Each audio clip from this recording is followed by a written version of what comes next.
पाखे आसुची महाप्रभुंक रथयात्रा रथ निर्माण कार्य मध्य आगे चली।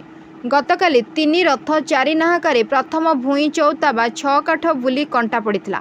आज 3 रथर द्वितीय भूई बा मझी भूई फ्रेम फिटिंग 3 रथ महारणा सेवक और भोई सेवकों सहयोग परीक्षामूलक भाव शेष होईछि। यह 4 गोटी भूई चौता वर्गाकार भाव संजोग होई ता उभय पार्श्व 12 फुट ओरा पका जाई। ओरार उभय पार्श्व 4टी लेखाएं खंबी संजोग होई ता 4 पार्श्व भूई श्रेणी पड़ी ता 4 पार्श्व सियाणा और माछपातिया संजोग होई माप प्रकार सेटिंग करा जाय नंबरिंग शेष होईछि।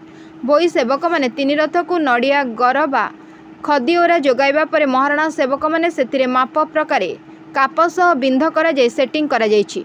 3 रथरे 14 नाहका बुलिबा सह प्रथम भूई 6 काठी पाखुड़ा संजोग होईछि। एथिसह 3 रथर गोटे गोटे 4 परिछा चौपट सह काप खोदेई परे चित्र खोदेई पई रूपकार चाली को आछि। रूपकार सेवक माने सेतिरे चित्र खोदेई कार्य करिवे। 3 रथर गतकाली 2टी लेखाएं अँला चौपट कार्य शेष होइतला। आज आउ 2टी लेखाएं अँला चौपट कार्य शेष होईछि। 3 रथर कतरा निर्माण पाए रथ अमीन आज भोई सेवकों माध्यम 3 रथ चाली को 4टी लेखाएं 20 फुटिया फाड़ी बटन काठ जोगाइछंती। 3 रथ महाराणा माने सेतिरे कतरा निर्माण कार्य आरंभ करिसंती। रूपकार सेवक माने 3 रथर नाटक गोड़े राहु रूप खोदेईर शेष स्पर्श देउचंती। दोलवेदी कमारशाल ठारे ओझा सेवक माने 3 रथ पोटल नदा कंटा निर्माण जारी रखिचंती।